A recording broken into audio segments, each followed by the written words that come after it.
Ojos del Guadiana, bebida estrella de mosto parcialmente fermentado, Viña Setar y el placer de la burbuja con los espumosos de Cooperativa El Progreso. Tu mejor elección. Más información en bodegaselprogreso.com o en nuestras redes sociales. Y vive tu historia. Entramos en la recta final del año y muchos vendedores no llegarán a objetivos por falta de conocimientos. El 12 de enero, Ángel Escribano presenta en Madrid El Método. 4 horas de formación presencial disruptiva y provocadora. Después de esta formación, sus vendedores cambiarán su actitud y sus resultados en menos de 2 meses. Entre en evar.es y cuéntenos su caso. Radio Intereconomía. El riesgo de pobreza y exclusión social afecta a 1 de cada 3 menores en España. En la Fundación La Caixa facilitamos metodologías y recursos a más de 400 entidades sociales para dar oportunidades a quienes más lo necesitan y que puedan desarrollar todo su potencial. Solo es progreso si progresamos todos. Fundación La Caixa.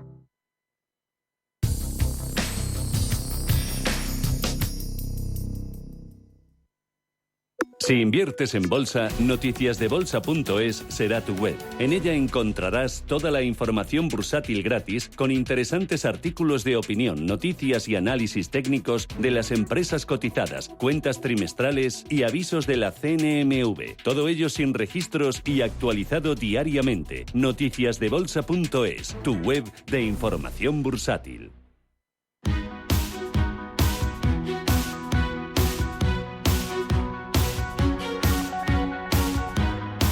En Capital Intereconomía, el consultorio de bolsa.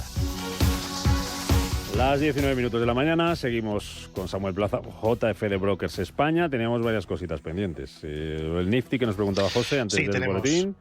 CrowdStrike, Palo Alto, Albemarle y un par de valores de la bolsa de Ámsterdam. Pues sí, pues mira, si te parece bien, comenzamos con el Nifty, con el índice de la India, en el que, bueno, como ha ocurrido con el resto de índices a nivel tanto europeo, americano y prácticamente global, está en una situación muy alta, o sea, está en una situación de sobrecompra extrema y es bastante probable que empecemos a tener algunas correcciones.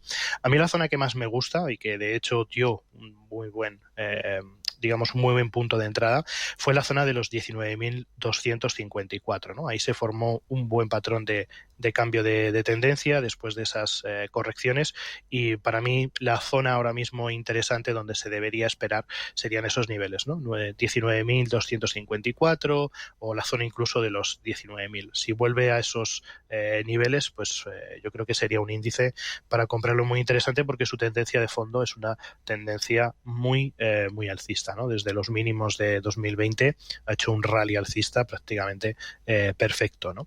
Por tanto, bueno, es un índice yo creo que muy interesante, un mercado que habitualmente pues no solemos hablar de él y que quizás a través de un ETF o quizás a través de algún derivado, ¿no? Pues se pueda tomar algunas posiciones en este instrumento. Por tanto, bueno, me parece muy interesante y realmente ahora mismo lo veo bastante sobrecomprado. Por tanto, hay que tener yo creo que algo de precaución porque posiblemente alguna corrección más pronto que tarde llegará.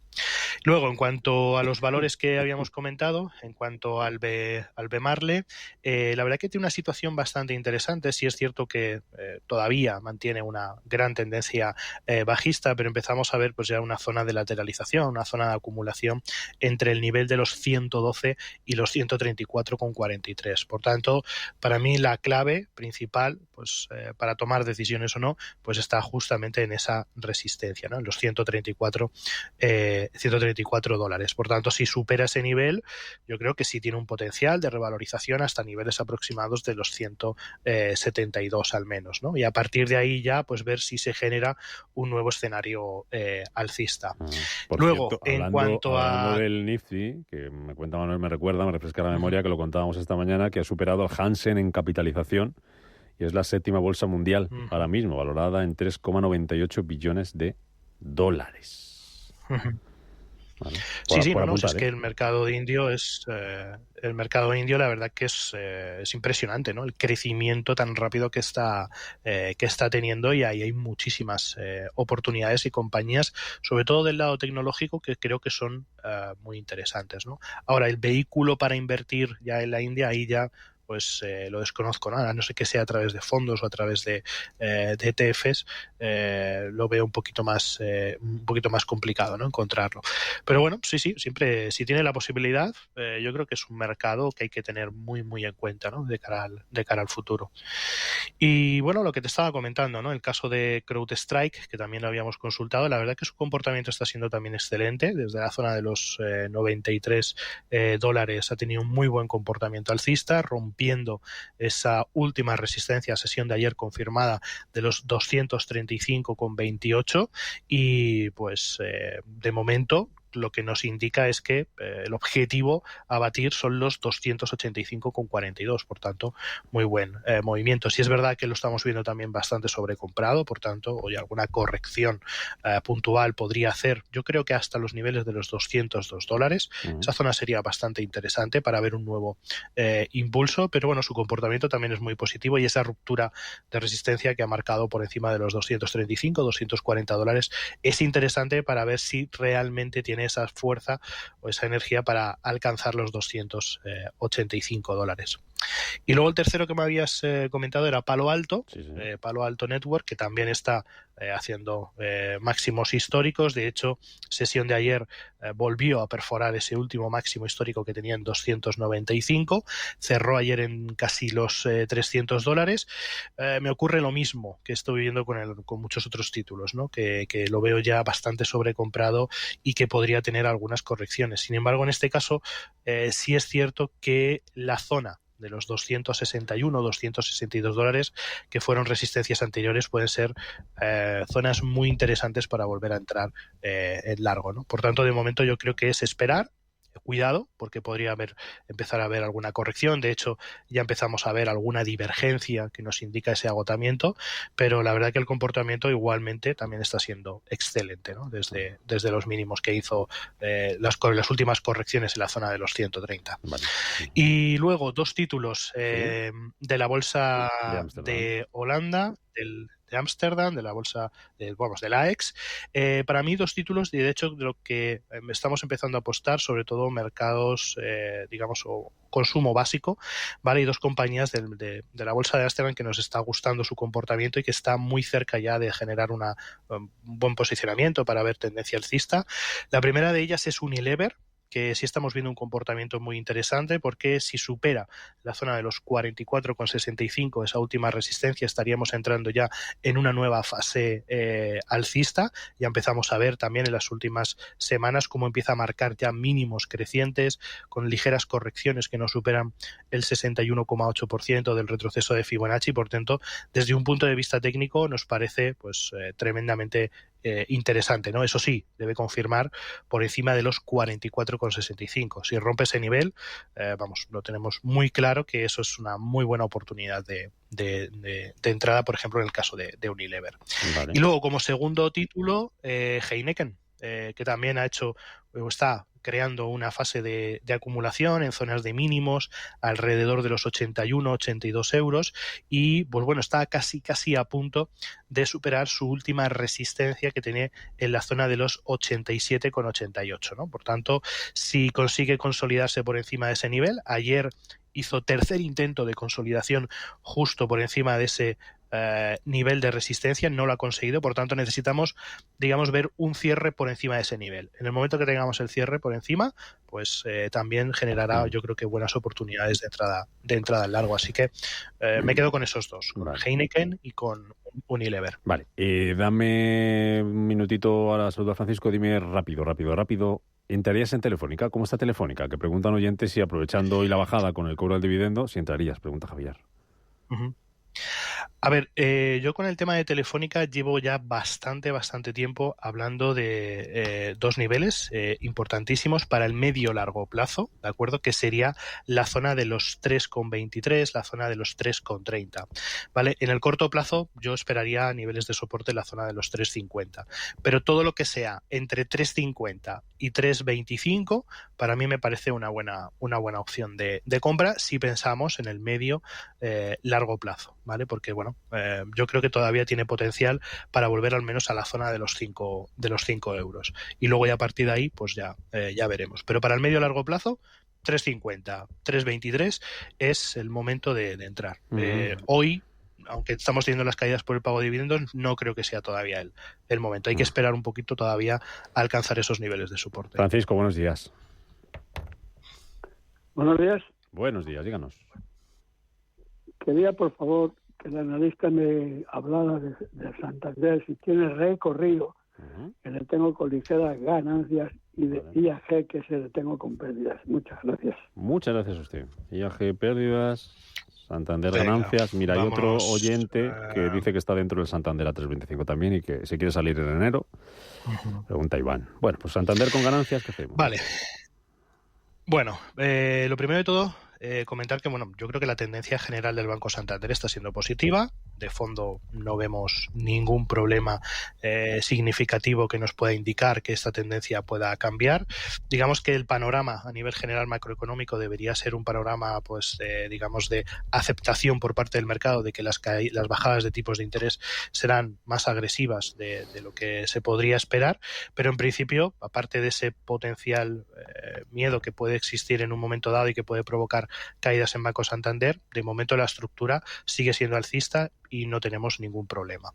¿Qué haría si estamos en ganancias o con ligeras ganancias? Yo me fijaría en el último nivel de soporte, ¿de acuerdo?, que tenemos justamente en la zona de los 3,81,26, que dejó en los últimos días. Esto, bajo mi punto de vista, es simplemente una pequeña estructura de throwback que nos dejó después de romper esa zona de los 3,85, o sea, buscando un poco la liquidez, ver si realmente hay fuerza compradora, y de momento pues continúa con las subidas. Si es cierto que todavía no ha superado su último nivel de resistencia dentro de esta fase de los 3,96, pero no creo que haya mucho peligro de que esto ocurra, ¿no? O sea, yo creo que va a seguir subiendo. Por tanto, ¿qué nivel hay que vigilar? Si estamos en ganancias y tenemos esos niveles de compra aproximadamente 3.25, creo que comentaba, 3.30, pues vigilar ese soporte que tiene en los 3,8126. Si pierde ese soporte, obviamente ya entraríamos en una fase bajista de corto plazo. Por tanto, mientras que se mantenga por encima de ese nivel, tranquilidad, dejarlo correr y sin ningún problema. Venga, IAG, y en cuanto con pérdidas... IAG, pues bueno, parece que se ha metido en una zona de lateralización que no está demasiado claro, ¿no? No consigue superar la zona del 1,95 y tenemos un soporte muy importante, aproximadamente zona de los 1,50 y 1,50 aproximadamente, ¿no?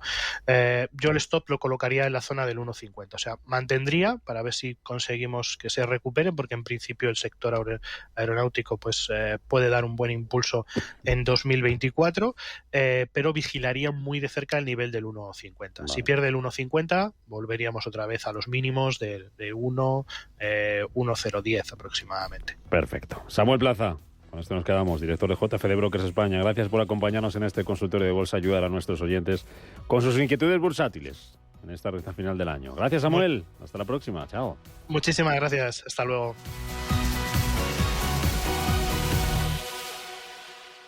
¿Quieres que tus ahorros contribuyan a solucionar retos sociales? Finaxes Compromiso Social Europa invierte en compañías para obtener un rendimiento financiero y además conseguir un efecto social positivo en la sociedad. Más información en finaccesvalue.es y en el 91 737 4114. Finaxes Value, agencia de valores, figura inscrita en CNMV con el número 301. Tranquilidad es el sonido del mar. Tranquilidad es invertir al tiempo que ahorras. Diversificas y proteges tu inversión.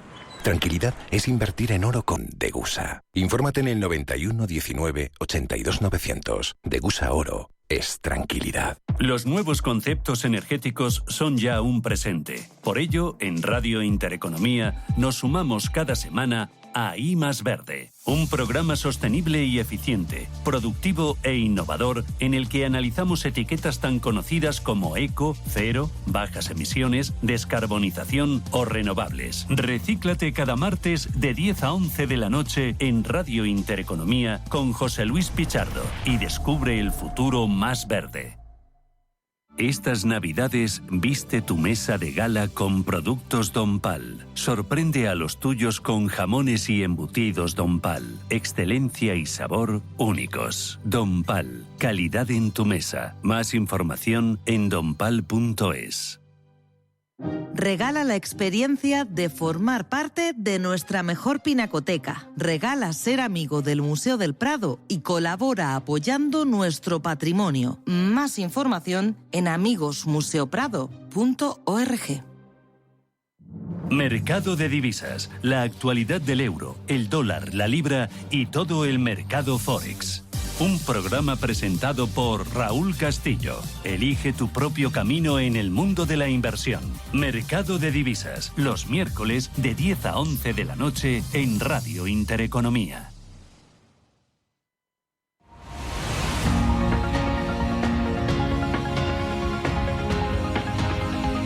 El Foro de la Inversión en Capital Intereconomía.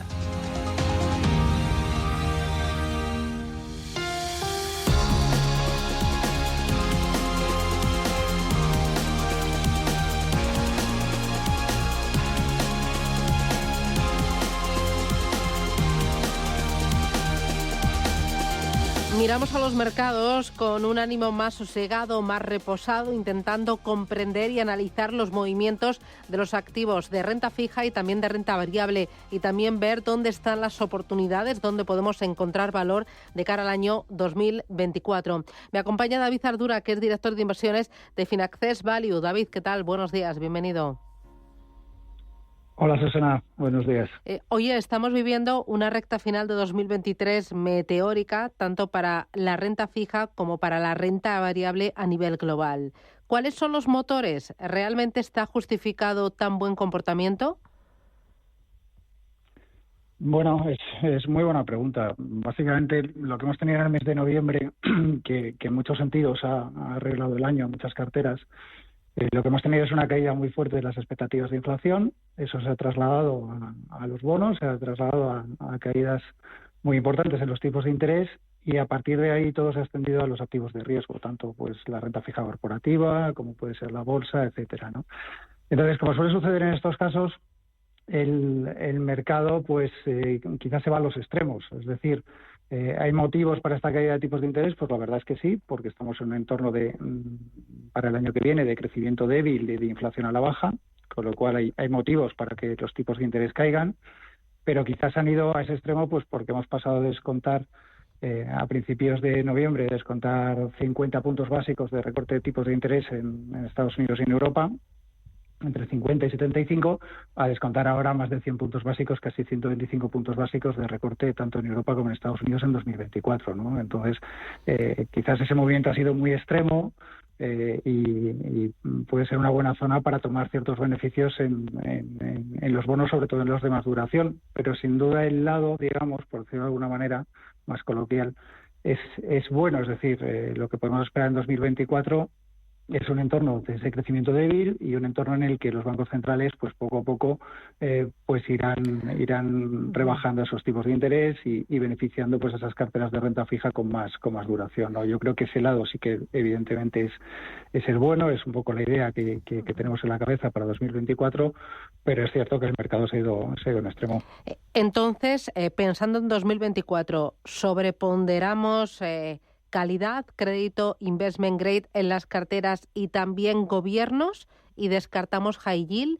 ¿Cómo componer una estrategia que nos aporte cierta tranquilidad, retornos positivos y flexibilidad pensando en 2024? Bueno, las carteras de renta fija tienen una gran ventaja para este 2024, que es que los tipos, el punto de partida de rentabilidad es muy alto, ¿no? Entonces, creo que es una gran ventaja porque es un colchón para amortiguar toda la volatilidad que veremos en el mercado, ¿no?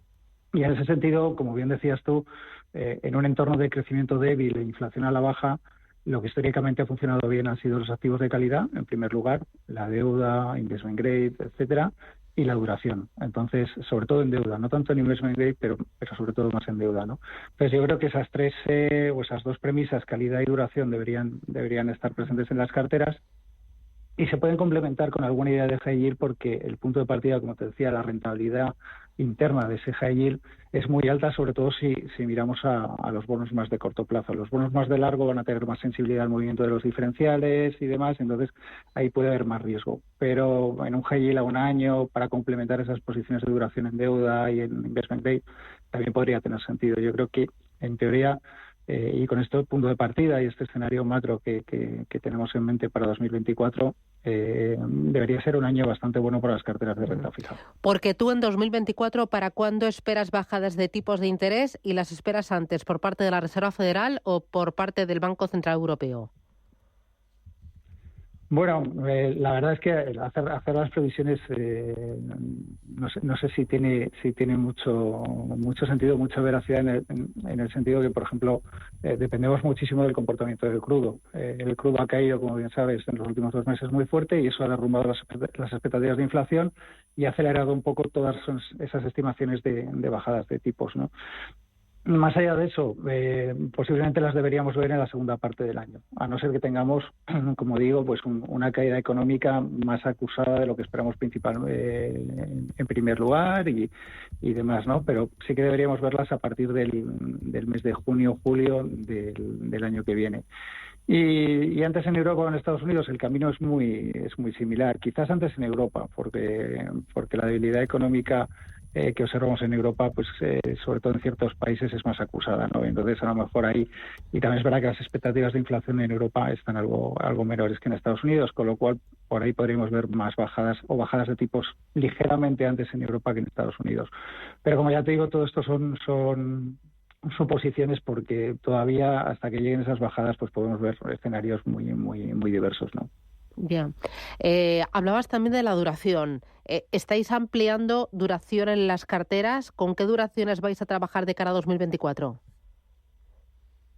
Sí, las habíamos ampliado ya. De hecho, ahora lo que hemos hecho ha sido tomar algo de beneficios, cerrar algo de las ganancias que hemos tenido en el mes de noviembre y principios de diciembre.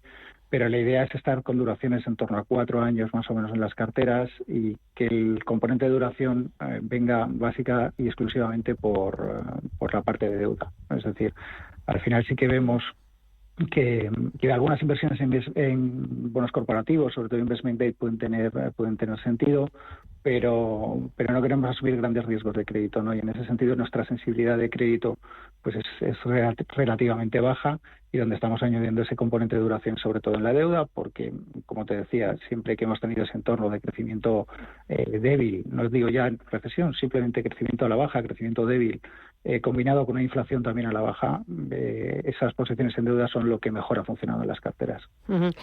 Con esa estrategia, ¿con qué expectativas de rentabilidad debe trabajar el ahorrador que tenga renta fija en cartera el próximo ejercicio?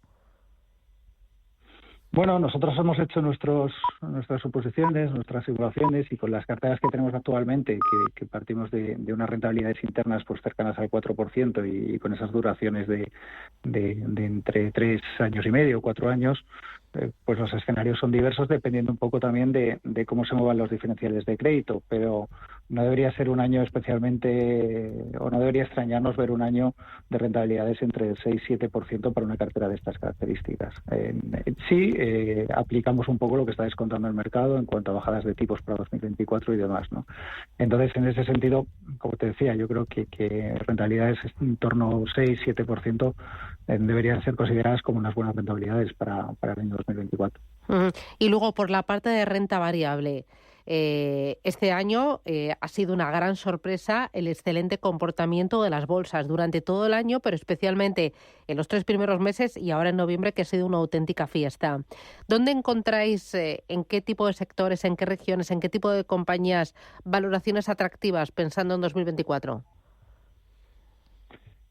Bueno, hay que tener en cuenta que el comportamiento que ha tenido la bolsa y todos los activos de riesgo viene originado por lo que hablábamos antes, viene originado por esas caídas de tipos de interés y ahí los sectores más sensibles a la evolución de los tipos de interés son un poco los que han liderado las subidas, ¿no? Y en ese sentido Esos sectores no son los que están especialmente baratos, porque son sectores pues como la tecnología, que ya pesa un 30% del S&P, como el consumo discrecional.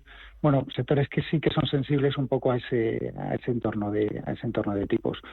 Ahí quizás se nos plantea un poco la duda de qué vamos a ver el año que viene, si siguen las bajadas de tipos como así esperamos, si estos sectores van a seguir caros, pero lo van a seguir haciendo bien. Y entonces ahí sí que es verdad que por ese lado pues podemos tener un comportamiento un poco desigual en las bolsas, con unos sectores haciéndolo muy bien y con otros sectores haciéndolo muy mal, ¿no? O relativamente mal. Y eso también aplica a los beneficios. Si tú analizas un poco los beneficios esperados para el año que viene, te das cuenta, por ejemplo, en el S&P se espera un crecimiento de beneficios del 8%, pero ese 8% viene generado prácticamente por la tecnología, donde se espera un crecimiento de beneficios del 24,5%, ¿no? Y el resto de sectores, pues algunos crecen en beneficios y otros bajan, pero entre ellos se anulan, ¿no? Entonces, ese escenario para 2024 puede ser factible, que tengamos esa continuación de compañías que siguen caras, pero que lo siguen haciendo bien porque los tipos de interés van a la baja. Y mirando un poco más a largo plazo, las valoraciones o las oportunidades por valoración se encuentran en los sectores más olvidados, pero no es garantía de que lo vayan a hacer bien en los primeros meses de 2024 o en el conjunto de 2024. Simplemente son compañías que cuando las compras a unos múltiplos tan bajos, sabes que tu retorno a largo plazo no es que esté asegurado, pero sí que tiene unas expectativas realmente buenas, ¿no? Y ahí pues toda la parte de energía, materiales y demás, que no son lo que mejor lo va a hacer en beneficios en 2024, pero sí que es verdad que están cotizando a múltiplos muy bajos y que quizás ya recojan lo peor de ese escenario, ¿no? Yo creo que hay que diferenciar un poco entre lo que puede ser el comportamiento a corto plazo de las bolsas y lo que puede ser también las inversiones hechas un poquito más a largo plazo, y ahí las oportunidades las vemos más en esos sectores más olvidados, ¿no? Y especial atención a las empresas que pagan un dividendo creciente y un dividendo constante. Sí, porque además en un entorno de tipos a la baja se pasa como con los bonos, ese dividendo pues cobra especial interés, ¿no? Yo creo que la clave del dividendo es sobre todo que seas que la compañía que lo paga sea capaz de generar sus propios recursos, es decir, que no sea una compañía que paga dividendo pues a base de ampliaciones de capital liberadas, de descapitalizarse y demás, ¿no? Sino simplemente que sea capaz de generar esos recursos que luego pueda repartir al accionista, ¿no? Y yo creo que en ese sentido, en un entorno de tipos a la baja, cuanto más alto es el dividendo, más sostenible, más atractivo es para el inversor. Estrategias que estéis empujando de cara al año que viene. Dame 2 ideas, 2 nombres. Bueno, pues nuestro fondo de Finaccess estrategia de dividendo mixto, porque coge lo mejor de ambos mundos, de la renta variable y de la renta fija. Y cuando analizas un poco según todo esto que te he contado, pues cuando analizas un poco las expectativas de rentabilidad, tanto de la cartera de renta fija como de la cartera de renta variable, pues salen unos números en línea con lo que te he comentado, ¿no? Y además, como siempre, tenemos en la cabeza muy instaurado el control de riesgo. Es un fondo mixto, es un fondo balanceado que al final, si las cosas van mal en los activos de riesgo, pues puede dirigir sus inversiones a la renta fija y viceversa, con lo que creo que para un año con ciertas incertidumbres como es 2024 tiene mucho sentido, ¿no? Y luego, por otro lado, nuestro fondo de corto plazo, porque el punto de partida Finaccess renta fija a corto plazo, el punto de partida con rentabilidades internas ya netas, descontadas las comisiones, pues cercanas al 4%, pues también tiene mucho sentido en un entorno pues que puede tener volatilidad, y eso siempre es un fondo como este, siempre es un refugio, ¿no? Muy bien, pues ahí tenemos ideas de inversión y sobre todo tenemos el escenario, los argumentos y las expectativas para renta fija y renta variable pensando en 2024. David Ardura, desde Finaccess Value, gracias y felices fiestas. Muchas gracias, Susana. Un abrazo, adiós.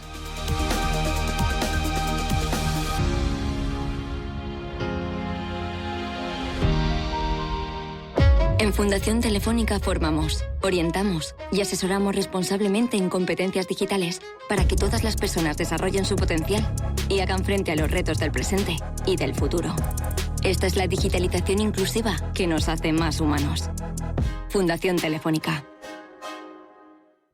En Arquia Banca ofrecemos soluciones de inversión personalizadas y adaptadas al perfil de riesgo de nuestros clientes. Nuestro método: diseñamos una estrategia a largo plazo tras realizar un exhaustivo análisis de los mercados y las tendencias globales. Contáctenos ahora en inversión@arquia.es y le ofreceremos una propuesta personalizada. Arquia Banca. Cuidamos de su patrimonio como si fuese nuestro. Puede consultar los folletos informativos y los documentos con los datos fundamentales del inversor DFI en los registros públicos oficiales de la CNMV, así como en www.arquia.es y oficinas de Arquia Banca. Tan, tan, tan, tan, tan.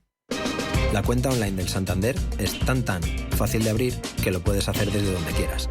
Santander en digital es Santander.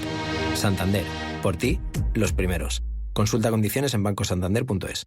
WeCity es la plataforma de inversión inmobiliaria mejor valorada de Europa. Con WeCity, nuestros inversores ya han obtenido rentabilidades netas anuales superiores al 15% en plazos de entre 6 y 18 meses. ¿A qué esperas para rentabilizar tus ahorros? Llama al 628 53 40 63 o entra en wecity.io. Las noches de domingo a jueves en Radio Intereconomía te convocamos a Disidencia Deportiva, un programa diferente, independiente, apasionante, disidente y deportivo. Disidencia Deportiva, de domingo a jueves a las 11 de la noche, tu tertulia de deportes en Radio Intereconomía.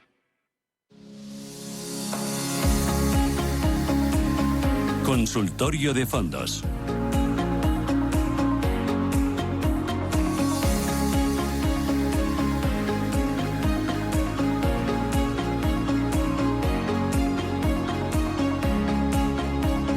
La subida por precio de los bonos en noviembre, cuando el IBEX también ha vivido uno de sus meses más alcistas, ha permitido que los fondos de inversión obtengan la mitad de su ganancia anual.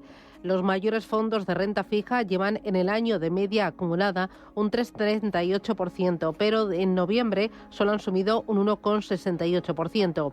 Los mayores fondos de bolsa española llevan de media un 22,2% en el año, pero solo en noviembre un 11,3%. ¿Dónde encontrar las mejores oportunidades? Abrimos nuestro espacio de consultas aquí en Radio Intereconomía, consultas de fondos de inversión, con Fernando Luque, que es editor de Morningstar. Fernando, ¿qué tal? Buenos días. Hola, muy buenos días, Susana. Bueno, en noviembre ha sido espectacular para los fondos, tanto para renta variable como para renta fija. Han subido mucho los fondos de renta variable global, pero también los fondos de renta variable española. Estoy viendo el ranking, hoy lo publica el diario El Economista, de los fondos que acumulan una mayor rentabilidad en este año 2023 y con mayor patrimonio también. Y habla, por ejemplo, del CaixaBank Bolsa Índice, del Vindex España Índice, del ING Direct, IBEX 35, del Santa Lucía Espabolsa, del EDM Inversión, del Santander Small Caps España, con un 20,6% de rentabilidad en el año. Incorporamos más renta variable, llegamos ya demasiado tarde a la fiesta. ¿Cómo ves el comportamiento de las bolsas y de estos fondos de inversión? A ver, es verdad que la renta variable española, si lo medimos por la rentabilidad del IBEX, pues ha sido realmente, o está siendo realmente extraordinaria en este año 2023. Yo creo que la bolsa española, de las grandes bolsas donde el inversor puede invertir, pues ha sido prácticamente la más rentable, ¿no? Quizás superada por la renta variable italiana, pero no hay muchos fondos o ETFs que invierten en renta variable italiana, con lo cual sí que la renta variable española ha sido para mí la gran destacada de este año, ¿no? Superando incluso pues a la renta variable americana. Pero estaba pensando en la introducción que hiciste de la rentabilidad de las distintas categorías de fondos durante el mes de noviembre, y mira por dónde yo he calculado no la rentabilidad media, sino la rentabilidad media ponderada. Es decir, lo importante no es tanto esa rentabilidad media, porque evidentemente pues hay algunos productos pues que han obtenido rentabilidades estratosféricas, pero lo que hay que ver también es dónde está el dinero de los partícipes españoles. Yeah. Y ahí, pues si medimos esa rentabilidad media ponderada por patrimonio del mes de noviembre, pues me sale que el inversor español ha ganado en el mes de noviembre un 2,6%.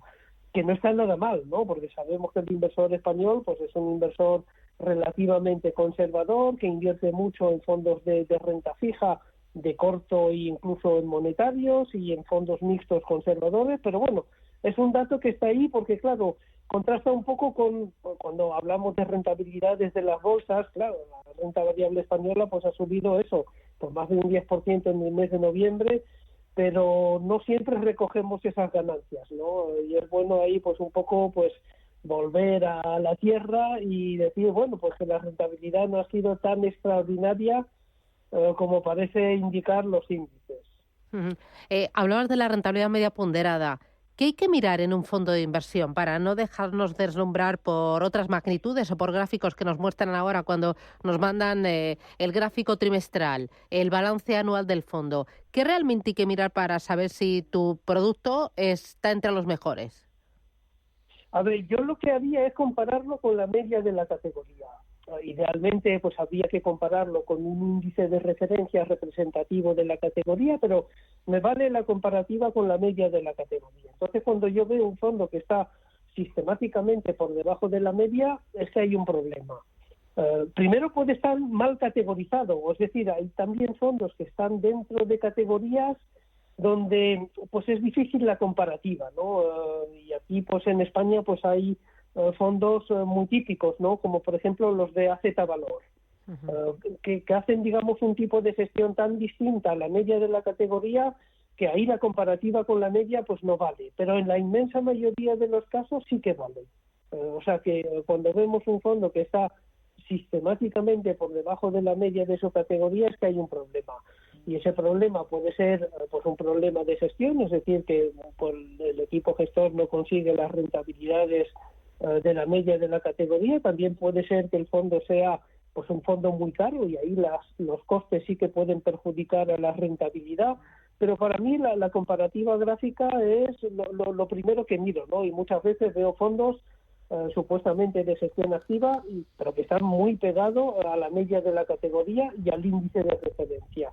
Y es ahí donde el inversor se tiene que hacer la pregunta, ¿merece la pena invertir en este fondo o simplemente elijo un fondo indexado o un ETF para replicar lo que hace el índice de referencia con un coste menor? Entonces, esa comparativa gráfica para mí es importante, ¿no? Y es muy fácil de verlo. Por ejemplo, en nuestra página web es lo que hacemos en la portada. El gráfico del fondo lo comparamos con la media de la categoría y con un índice de referencia. Con lo cual ahí, pues, una imagen vale más que 1000 palabras, como se dice. Voy a ir con los oyentes 609 22 47 16 y me empiezan a mandar las primeras consultas. Dice, buenos días, Capital Intereconomía. Tengo pérdidas en estos fondos, el BlackRock World Energy y el Fidelity Global Industrials. ¿Qué hago con ellos? ¿Por qué las caídas? Iba a decir, si tiene caída en los fondos, si no está a gusto con los fondos que tiene en cartera, aproveche esa minusvalía desde el punto de vista fiscal. Ya estamos a final de año, con lo cual, si uno tiene pérdidas en un fondo y quiere cambiar de fondo, que no traspase. No hay que traspasar, hay que vender, hay que materializar esas plusvalías para aprovecharla fiscalmente. Ahora bien, también hay que tener en cuenta que, bueno, a nivel fiscal, pues hay que utilizar la regla del FIFO, es decir, que las primeras participaciones que uno ha comprado son las que van a salir desde el punto de vista fiscal. Lo digo porque mucha gente dice, pues estoy perdiendo en este fondo, pero está mirando únicamente un periodo corto. Por ejemplo, estoy perdiendo pues en el año 2023. Pero a lo mejor acumula ganancias desde las primeras participaciones, ¿no? Entonces, ¿por qué está cayendo pues fondos, por ejemplo, del sector energético? Porque el precio del petróleo pues está recortando, ¿no? Y ahí pues es verdad que es un sector que lo está haciendo mal últimamente, hablo de los últimos meses, pero bueno, a largo plazo no es una mala opción. Es decir, nosotros a nivel de valoración no vemos mal las valoraciones del sector energético, ¿no? Es verdad que es un sector ahí pues digamos con problemas a nivel de sostenibilidad, pero a nivel de rentabilidad yo creo que es un sector que hay que tener en cartera de cara al medio largo plazo, porque es un sector que está muy infraponderado en los grandes índices, incluso en los índices americanos. El sector energético pesa relativamente poco, ¿no?, comparado con otros sectores. Yo personalmente lo mantendría. Yo creo que en el corto plazo sí que puede haber una ventana de oportunidad para mantener, digamos, las participaciones en fondos de renta variable, pero ya de cara al 2024, pues no sería tan positivo. No. Vale. Voy ahora con María Pilar. Buenos días. Buenos días. Dígame. Gracias por atenderme. Mire, quería preguntar por el fondo de inversión del BBVA de rentabilidad, ahorro a corto plazo de FI. Le digo si quiere el leasing, LS 011 013. Dígame el nombre. ¿Me puede repetir el nombre, por favor? Sí, el nombre es Fondo de Inversión del BBVA, rentabilidad, ahorro a corto plazo. Vale, muy bien. FI. Intentamos ayudarle. Gracias. Es un fondo de... ¿qué tipo de fondo es? ¿Qué activo? A ver, podría ser, lo tengo que buscar, pero podría ser bien un fondo de renta fija tradicional a corto plazo o un fondo de rentabilidad objetivo a corto plazo. Básicamente, bueno, hay diferencias, pero aquí básicamente, si se trata de un fondo de renta fija a corto plazo, pues yo creo que no hay grandes problemas para la renta fija. Yo creo que de cara al 2024 hay más valor en renta fija que en renta variable. ¿Por qué? Porque en algún momento vamos a ver bajadas de tipos de interés por parte de los bancos centrales y por parte del Banco Central Europeo en particular. Entonces, de momento los tipos de interés a corto plazo, no estoy hablando de monetarios, estoy hablando de fondos de renta fija a corto plazo, pues tienen, digamos, un tipo de interés relativamente alto que va a ir cayendo. Y esas caídas de tipos de interés van a beneficiar a los fondos de renta fija, tanto a los fondos de renta fija de corto plazo como a los fondos de renta fija de largo plazo. Lo único es que si uno tiene un fondo de renta fija de corto plazo, tiene que centrarse en los tipos de interés de en torno a 1 o 2 años. Mientras que si uno tiene un fondo de renta fija de largo plazo, pues ahí y hay que compararlo con los tipos de interés de largo plazo. Pero me parece una opción conservadora e interesante. Vale, voy ahora con nota de voz. Hola, buenos días. Soy José. Le voy a decir lo siguiente. Tengo unos fondos de renta variable, 100% casi, y claro, y ha subido bastante la rentabilidad. Y claro, yo quisiera saber, bueno, tampoco tengo mucho porque no invertí a última hora. Entonces, para guardar esa rentabilidad, si ya me tendría que pasar estos fondos a renta fija. Muchas gracias. Claro, aquel ahorrador que haya conseguido plusvalías importantes este año, ¿descarga cartera o mantiene a largo plazo? Claro, a ver, depende un poco de cada uno, ¿no? Pero es verdad que si uno ha tenido la suerte, por ejemplo, de lo que estábamos hablando, de invertir en un fondo de renta variable española y ha conseguido un 10% en un solo mes, claro, son rentabilidades extraordinarias, ¿no? Entonces es verdad que, bueno, es difícil que esa rentabilidad pues perdure en el tiempo, ¿no? Aunque yo creo que, como decía hace unos minutos, hay una ventana de oportunidad para los fondos de renta variable, pero tampoco veo mal descargar un poco esas participaciones en fondos de renta variable y pensar más en fondos de renta fija de medio o largo plazo, porque a ver, ahí depende un poco del escenario que uno contemple para el año 2024. Yo creo que vamos a tener un primer trimestre más o menos tranquilo, pero en algún momento, como decía, vamos a ver bajadas de tipos de interés por parte del Banco Central Europeo. Y el Banco Central Europeo, ¿por qué va a bajar los tipos de interés? Sí, porque la inflación está disminuyendo, pero sobre todo porque tenemos un problema de crecimiento económico, ¿no? Ya lo hemos visto pues con los últimos datos de Alemania, de Francia, la eurozona no está creciendo. Entonces, en algún momento van a venir esas bajadas de tipos de interés. Yo creo que vamos a tener un periodo recesivo y eso va a beneficiar a los fondos de renta fija. Vale, voy con Vicente. Buenos días. Sí, hola, buenos días. Dígame. Mire, yo quisiera preguntar, yo tengo el Fidelity Global Technology y, bueno, principalmente, como usted sabe, se basa en los 7 grandes y estaba con un beneficio de un 25% y estaba pensando en cambiar a un indexado del Nasdaq, puesto que el resto de compañías pues no han subido tanto. O también un doble giro y cambiar al DVS el Kaldemorgen, que bueno, por mucho que le miro, no acabo de entenderle muy bien este fondo. Sé que es un gran fondo, pero bueno, está metido en el ISAR Physical Gold en su cartera. Tiene también otro de oro, el X-Tracker Physical Gold, y luego Microsoft, con lo cual yo no sé si refugiarme, porque bueno, a partir del miércoles yo tengo un poco de dudas sobre lo que pueda pasar, y con un beneficio de un 25% sería bueno pasarme al indexado del Nasdaq o bien al DVS Kaldemorgen. Muchas gracias. Gracias. Bueno, indexado Nasdaq o Kaldemorgen, que es un retorno absoluto, ¿no? Esto es elegir entre, no sé, frutas y hortalizas, que no estamos hablando de lo mismo, ¿no? Efectivamente, entre carne y pescado. Claro, y cambiar del Global Technology de Fidelity al Nasdaq no va a resolver mucho. Es decir, el Global Technology de Fidelity se va a comportar de forma muy similar al Nasdaq. ¿Por qué?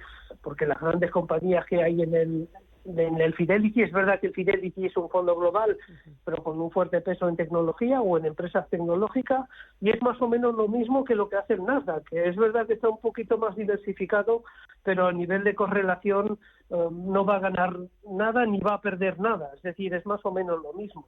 Claro, aquí lo más interesante desde mi punto de vista es pasar, digamos, a un tipo de fondo completamente distinto, como podría ser el Kaldemorgen, que, como tú decías, efectivamente es un fondo más de rentabilidad objetiva, que pretende, pues ahí, pues preservar el capital. Es una filosofía totalmente distinta, ¿no? Es pasar de un fondo de renta variable, pues a un fondo de rentabilidad absoluta con un perfil de rentabilidad-riesgo totalmente distinto, ¿no? Pero yo me atrevería a hacer un poco el cambio viendo pues esa rentabilidad tan alta que hemos visto especialmente pues en los grandes, ¿no? En los 7 magníficos de la bolsa americana. Yo sí que haría ese doble giro hacia un fondo pues más conservador, aunque repito, ahí el perfil de rentabilidad-riesgo va a ser completamente distinto. ¿Mejor gestión activa o gestión indexada? Por ejemplo, para un Nasdaq, ¿es mejor gestión indexada? A mí me gusta la gestión indexada, ¿no? Porque da menos sorpresa, es decir, la rentabilidad que vamos a obtener con un fondo indexado, pues es la rentabilidad del índice. Con un fondo de gestión activa, pues el gestor pues lo puede hacer bien, pero también se puede equivocar, ¿no? Con la desventaja de que tiene que soportar unas comisiones mucho más altas. Ahora bien, en el Nasdaq, ¿cuál es el problema de la gestión indexada en el Nasdaq? Que solo hay 2 fondos en España que hacen gestión indexada del Nasdaq, que es un fondo de Bankinter y otro de MyInvestor. No hay muchas opciones para el inversor particular y es muy curioso, ¿no? Porque se habla mucho de la gestión indexada, pero es verdad que hay fondos indexados al S&P 500, al MSCI World, al Eurostock 50, pero si nos salimos de los grandes índices, pues ya no hay gestión indexada. Y ahí el inversor pues no tiene más remedio que ir hacia la gestión activa, con lo cual va a depender un poco del segmento en el que queramos invertir, pero yo por principio me gusta la gestión pasiva. Cuando uno, ¿te gusta por defecto la gestión, me has dicho? Pasiva, sí. Pasiva, por el tema de los costes. Es decir, en los grandes índices es muy difícil batir a los índices. Pero también depende de la liquidez del mercado, o a lo mejor para el core de tu cartera, gestión indexada, y para complementar gestión activa, o al revés, para el core de tu cartera, gestión activa, y luego complementar con gestión indexada, con otro tipo de fondos de inversión. O sea, ¿y cómo combinas? Yo sería más de la primera opción, es decir, para la parte core de mi cartera, pues gestión pasiva, porque, repito, es muy difícil batir a un S&P 500, es muy difícil batir a un MSCI World, y para la parte satélite de la cartera, pues ahí es que no tengo más remedio que ir a la gestión activa, salvo si voy pues a los ETFs. Y yo ahí personalmente combinaría fondos de gestión con ETFs. Es verdad que a nivel, y eso quizás tengamos que hablar más en detalle sobre la fiscalidad del ETF, que lo presentamos como algo negativo, pero no es verdad. A largo plazo la fiscalidad del ETF no es peor que la del fondo, aunque el fondo tenga esa ventaja de poder traspasar participaciones de un fondo a otro. Muy bien, estupendo. Pues Fernando Luque, desde Morningstar, muchísimas gracias, cuídate mucho y hasta la próxima. Gracias por los consejos, un abrazo. Gracias a ti, Susana, hasta luego. Esto es Radio Intereconomía, Boletín, y volvemos con Desayunos Capital.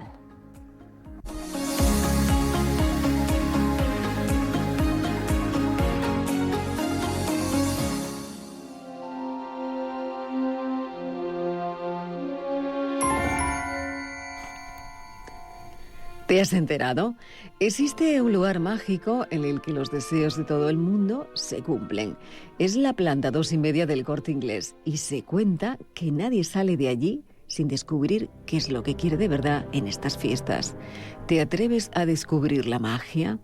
Sí, lo sabemos, no siempre es fácil creer en ella, pero en Navidad es mucho más fácil darse cuenta de que la magia está en todas partes, como en cada momento que compartimos la mesa con nuestros seres queridos, o cuando nuestra casa se viste con las mejores galas y esas pequeñas luces consiguen que el ambiente sea encantador, o cuando consigues dar con ese detalle perfecto para esa persona tan especial. El Corte Inglés lleva meses preparándote para ayudarte a que disfrutes de la magia de la Navidad y ayudarte a dejarte llevar por la ilusión. Esta Navidad descubre qué deseas de verdad en la planta 2,5 del Corte Inglés, donde vive la magia de la Navidad, también en tienda, en la web y en la app.